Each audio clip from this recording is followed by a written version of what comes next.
हमें बोलना पड़ता है।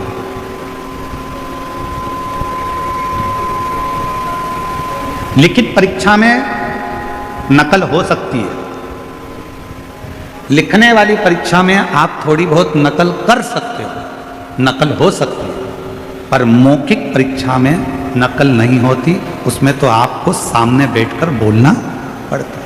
मौखिक है।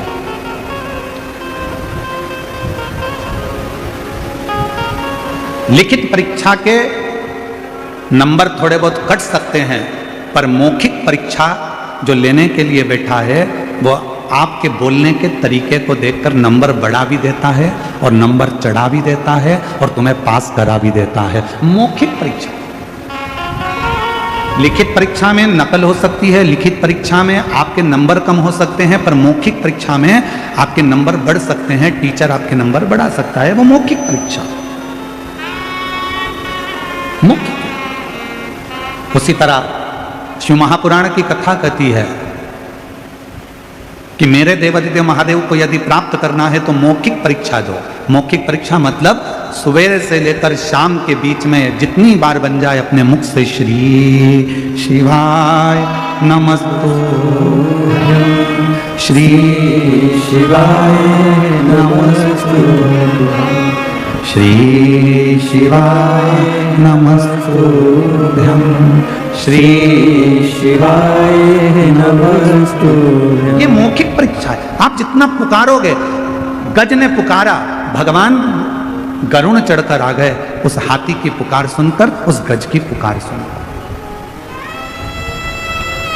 ग्राह का शीश काट दिया, हाथी का पांव छुड़ा दिया।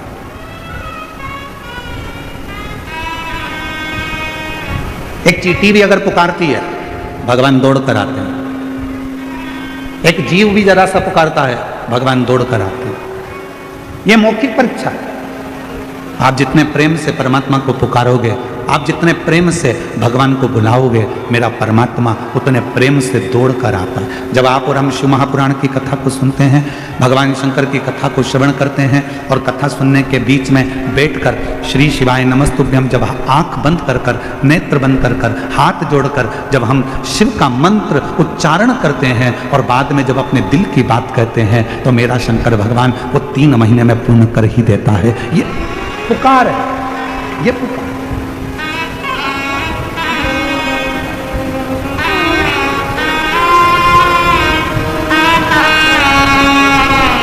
श्री शिवाय नमस्तुभ्यं, श्री शिवाय नमस्तुभ्यं, श्री शिवाय नमस्तुभ्यं, श्री शिवाय नमस्तुभ्यं, श्री शिवाय नमस्तुभ्यं, श्री शिवाय नमस्तुभ्यं।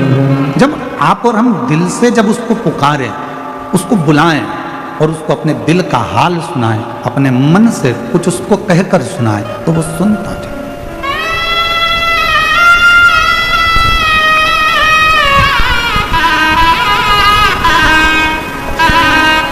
आप अपने मन का भाव कहो उसको, आप अपने दिल का भाव कहो उसको।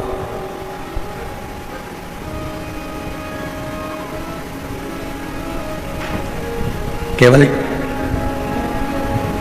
टाइम बर्बाद करने के लिए शिव महापुराण की कथा में बिल्कुल मत जाओ। अपना समय बर्बाद करने के लिए शिव महापुराण की कथा में बिल्कुल मत जाना। यदि आए हो, पंडाल में जगह नहीं है, बाहर जहां छांव मिल जाए वहां बैठकर जितनी देर की कथा मिल जाए उतनी देर की सुनना। जब उठकर जाओ वहां से आरती हो जाए, वहां की भूमि को नमन करना, मिट्टी को अपने सिर पर लगाना, प्रणाम करना, प्रार्थना करना, बाबा बड़ी आस लेकर आया हूँ तेरे दरवाजे पर, मेरी ये कामना है बाबा पूर्ण करना, 3 महीने में मेरा भी पत्र व्यासपीठ पर पहुंचे, ऐसी कृपा करना बाबा। उससे प्रार्थना होती होंगी तुम्हारे क्षेत्र में। शिरडी तो पवित्र नगरी है, शिरडी में तो बहुत कथाएं होती होंगी, बहुत कथावाचक आते होंगे, बहुत बड़े बड़े आयोजन होते होंगे, बहुत बड़े बड़े फंक्शन होते होंगे। हम मानते हैं जितने भी आयोजन होते हैं हम उन सबको नमन करते हैं, प्रणाम करते हैं, दंडवत करते हैं। बहुत बड़े बड़े वक्ता भी आते होंगे, श्रोता भी आते होंगे, हम उन सब के चरणों को नमन करते हैं। बहुत बड़ी बड़ी कथा भी होती होगी, हम उन सब के चरणों को नमन करते हैं। पर यह शिव महापुराण की कथा केवल कथा नहीं है, आप इसको कथा समझो ही मत। ये 5 दिन की कथा चौथे दिन में चल रही है। कल सुबह 8 बजे से 11 बजे तक इस पंडाल में कथा हो जाएगी। टीवी पर 1 बजे से 4 बजे तक लोग देख लेंगे। 11 बजे यहाँ कथा होने के बाद सब अपने अपने घर को चले जाएंगे। इसको कथा मत समझो कि तुम कथा में आकर बैठे हो। शिरडी क्षेत्र में ढेरों कथा होती होगी, बड़ी बड़ी कथा होती होगी, हम मना नहीं करेंगे। जितने वक्ता, जितने श्रोता, सबको नमन करते हैं, क्योंकि धर्म नगरी है शिरडी, हम उसको प्रणाम करते हैं। पर कोई कहे कि ये शिव महापुराण की कथा है, नहीं भाई, ये 5 दिन मेरे शंकर जी से अपने दिल की बात कहने के लिए एक बेटा और बेटी अपने बाप के पास आते हैं और अपने पिता से कहकर जाते हैं।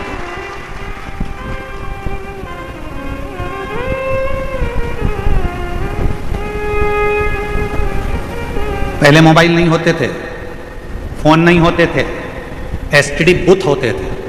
बोलो सही है कि गलत है? अरे जम के तो बोलो। ना फोन होते थे, ना मोबाइल होते थे, एसटीडी बूथ होते थे।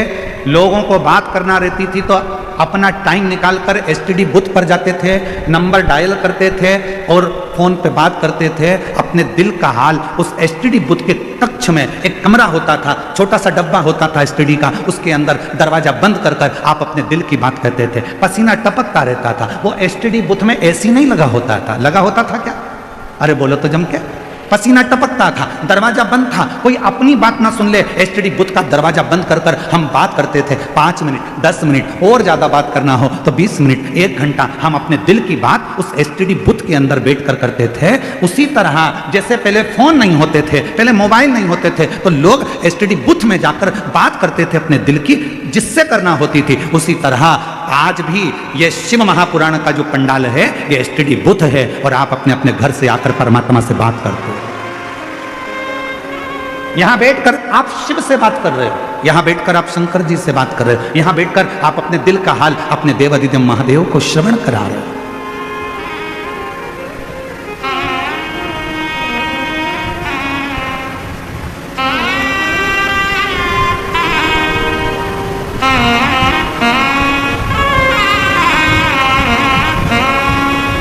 कई बच्चे कहते हैं गुरुजी आप चले जाते हो तब आपकी बहुत याद आती है, हम आपको बहुत मिस करते हैं। हम कहते काय को मिस करते हो? हम कहीं थोड़ी ना चले गए। यदि आपने शिव महापुराण की कथा को श्रवण करा है तो तुम्हारे कानों के माध्यम से हम तुम्हारे हृदय में हमेशा बैठे हैं। मिस नहीं, वित हैं हम। मिस वाले नहीं है कि हम आप हमको मिस करें ना, हम तो आपके साथ।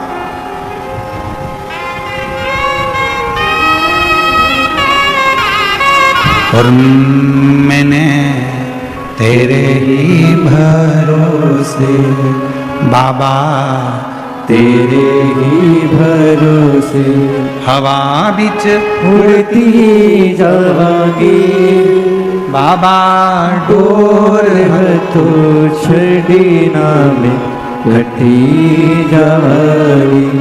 भोले मैं तेरी पतंग शंभो, मैं तेरी पतंग हवा बिच उड़ती जावांगी बाबा, डोर हथो छड़ी नामे घटी जावांगी।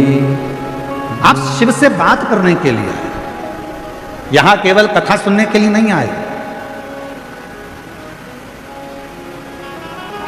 कथा तो आप अपने घर पर बैठकर टीवी पर भी सुन सकते थे। बोलो बोलो सही है कि गलत है? घर पर बैठते टीवी पर कथा सुन लेते, पर लाखों की संख्या में आप लोग आए हो। ये पंडाल इतने बड़े बड़े, अगर इन पंडालों को सीधा सीधा लगा दिया जाए तो लगभग 4 किलोमीटर से 5 किलोमीटर दूर तक के पंडाल हैं ये, जिसमें आप बैठे हो। अब इन पंडाल के बाहर भी लोग बैठे हुए हैं, पीछे भी लोग बैठे हुए हैं, दाएं बाएं जहां जहां लोगों को जगह मिल रही है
जितने लोग निश्चित हो रहे हैं, हम भी तुम में शामिल हैं, हम भी सुनते हैं।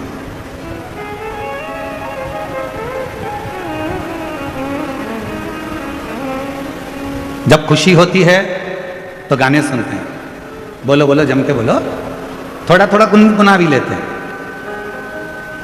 खुशी में केवल आप और हम गाने सुनते हैं, और जब दुख आता है तो गाने सुनते हैं, पर गाने के जितने बोल होते हैं उन बोल को अपने ऊपर हम महसूस करते हैं।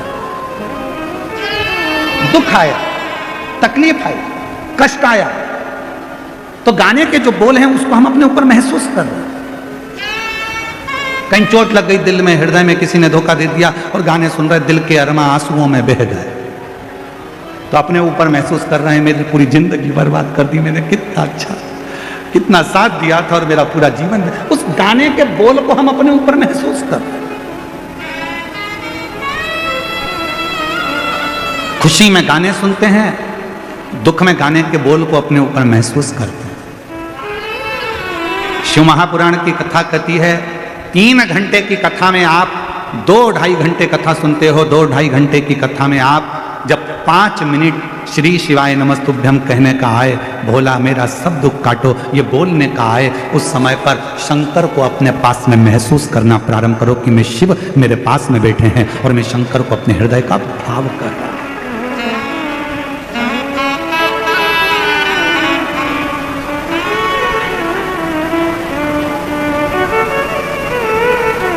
महसूस कर लो। और महादेव नमन चरणों में स्वीकार कीजिए, सबका किया है मेरा भी उद्धार कीजिए, उद्धार कीजिए। हे त्रिपुंडधारी, हे त्रिशूलधारी। भगवान शंकर को अपने दिल का भाव को, अपने मन की बात कहो, भगवान शंकर को अपने हृदय का भाव कहकर सुनो, अपने हृदय का भाव। और जब भगवान देवादिदेव महादेव को अपने हृदय का भाव कहोगे तो वो स्वीकार करें, स्वीकार। केवल इसको शिव महापुराण की कथा मत करो,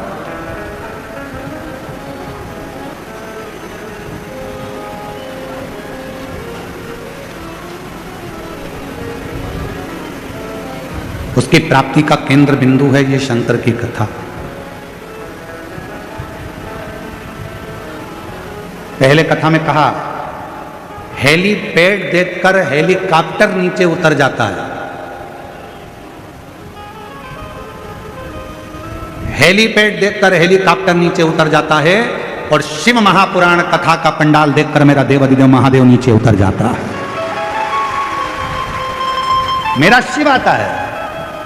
अब आप उसको पहचानो ना पहचानो ये आपके ऊपर, आप उसे जानो ना जानो ये आपके ऊपर, आप किस भाव में उसको भज रहे हो ये आपके ऊपर।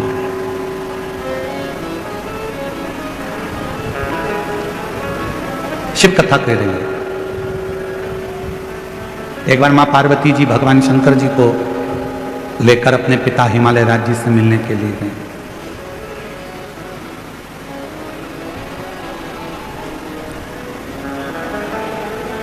और माता पार्वती जी भगवान शिव को लेकर जब अपने पिता हिमालय राज्य से मिलने के लिए गई तो हिमालय राज कहीं गए हुए थे।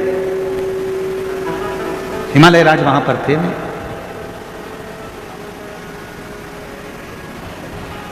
पार्वती जी अपनी मां मीनावती के पास पहुंची और मां मीनावती की गोद में सिर रखकर मां पार्वती जी लेट गई।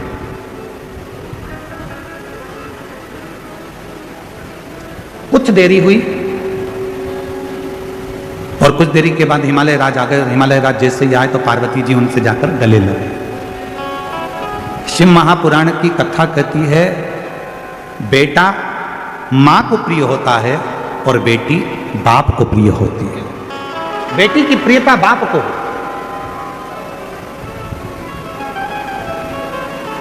बेटे की प्रियता मां को।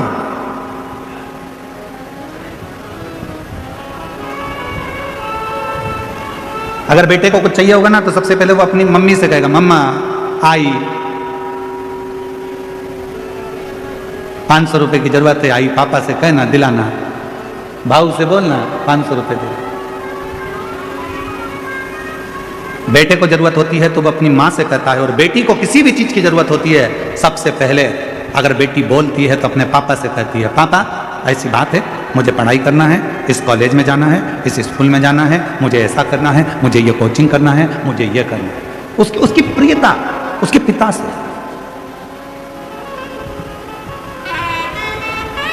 दुनिया के लोग कहते हैं कि बेटी की विदाई में सबसे ज्यादा माँ रोती है, पर शिव महापुराण की कथा कहती है कि बेटी की विदाई में सबसे ज्यादा रोता है तो उसका बाप रोता है, उसका पिता।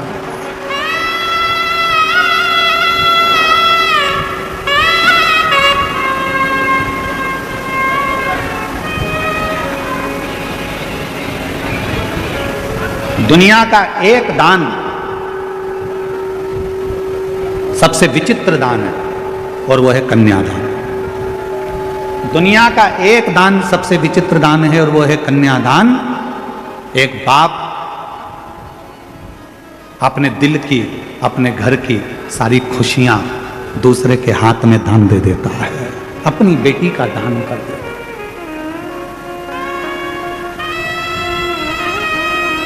दुनिया का सबसे विचित्र दान है कन्यादान, जिसमें एक पिता अपने घर की सारी खुशी एक दूसरे के हाथ में दे देता है। कन्या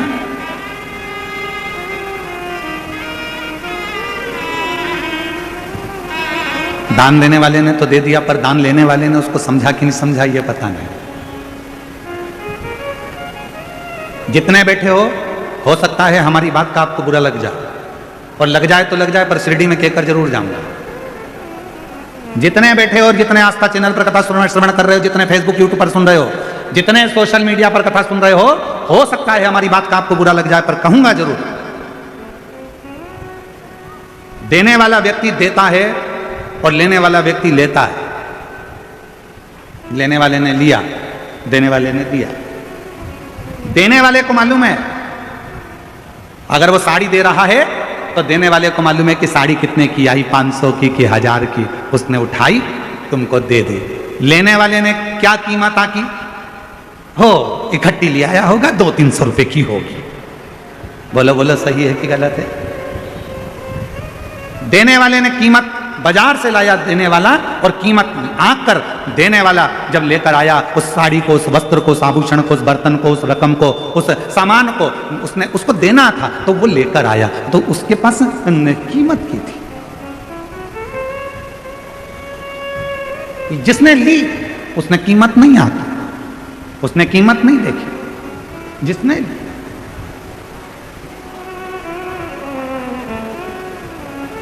शादी में कौन कौन गया है? किसी की शादी में गए हो कभी? अरे हाथ तो उठाओ जरा। गए हो सब लोग शादी में? अगर शादी में गए होगे तो लिफाफे में पैसे डाले थे? अरे बोलो तो जम के डाले थे। ठीक है, लिफाफा कितने का आया था? 2 रुपए का, 5 रुपए का? पैसे का तो आया था कि नहीं आया था ये बताओ पहले तो। 2-5 रुपए का लिफाफा आया होगा, तुमने उसमें 500-1000 रुपए डाले होंगे, पॉकेट में तुमने पैसे डालकर शादी वाले को दिए होंगे। तुमने वो लिफाफा 5 रुपए का खरीदा, सुंदर से सुंदर खरीदा कि अपने रिश्तेदार की शादी है, अच्छा दूंगा। 5 रुपए का लिफाफा खरीदा और तुमने उसमें 1000-2000 रुपए रखकर दिए। अब लेने वाले ने तो केवल अंदर से जो 1100 रुपए थे, 500 रुपए थे वो निकाले और उस लिफाफे को उठाकर फेंक दिया। उसने उसकी कीमत समझी क्या? उसने उसकी कीमत जानी क्या?